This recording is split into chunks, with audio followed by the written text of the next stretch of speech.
and welcome back to Contemporary Black Voices. And this is Dr. Sharon Michael Chadwell, one of your hosts. The other ones are Chris Dawkins and Caleb Alexander. And before we continue, we do want to take a moment to thank Carl Booker, who is the producer of our show. Now, Caleb, you have a series of questions that you want to ask Curtis.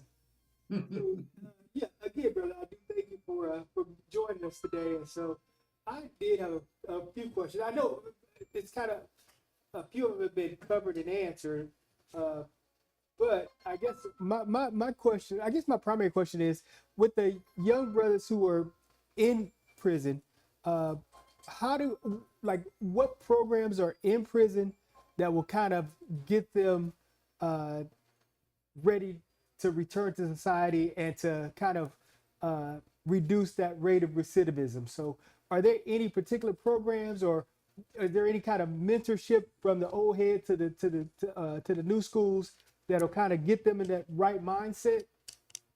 I I think I think we need more mentors and more people that's trying to, get involved in reform to go like really go talk to these guys.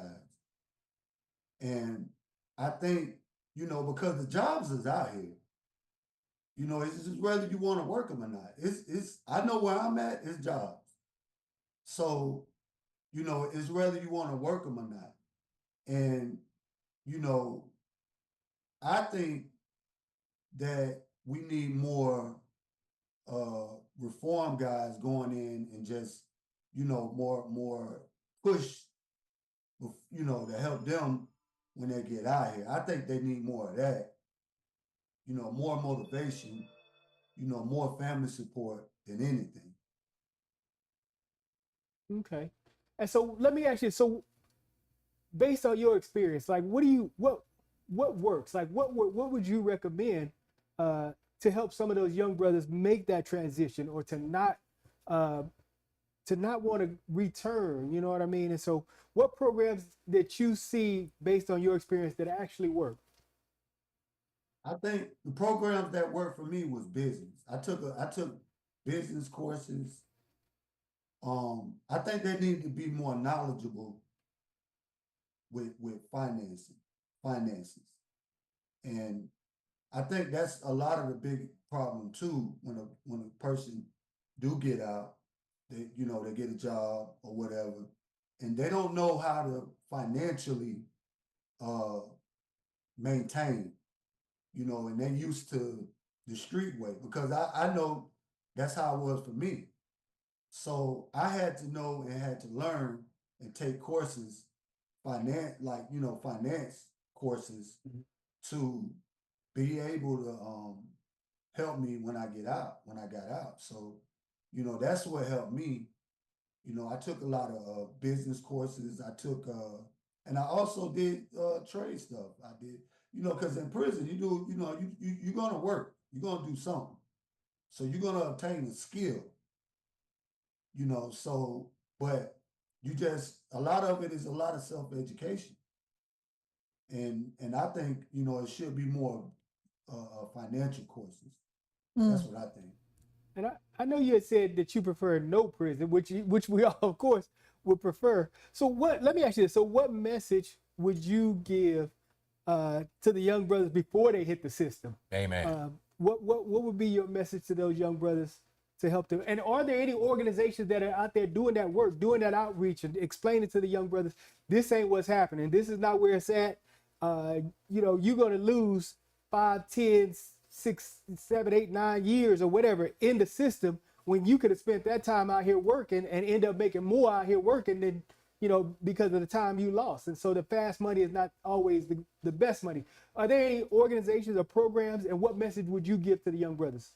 The message that I would give young brothers is the streets is pretty much it's a myth. You know, when you get my age and you get older and you go to think about life, and you think about all that, the time that passed by you, it's, I would tell a young brother, you know, to, uh, to just, to work hard at what he do. Cause it do start from the home too, and I would tell that young person that, and it's hard now because now it's so much distractions. These young kids got a lot of distractions out here now, and I think it take somewhat people like me that been through it, because I talk to a lot of youngins, a lot of uh, high school football players. My brother coached football. Shout out to Sebastian High School. But yeah, huh? I didn't. Now I was just giggling. Yeah, but I would tell a young person, that to to to get educated more. I know that sounds, but I would tell a young person to get educated more. Learn your finances, learn, banking system, learn all of the stuff that you need to know to educate yourself financially. Because a lot of them that's are in the streets, they can make the money, but they don't know what to do, financially. Because I was one of those people that I made the money, but I didn't know what to do. So I would tell a young kid to educate themselves financially and get yourself in programs and you know, and learn in these programs, finance. That's my main thing with showing the youth. Okay. You know, Any more that's Okay, what questions? I thank you, would brother. tell them. You know, we're getting ready to wrap this up, but you did tell me something that I thought was amazing, and we all hear about it, but it's the prison law library. Now, can you do in a few minutes, couple of minutes, how you use that law library to get I your sentence reduced?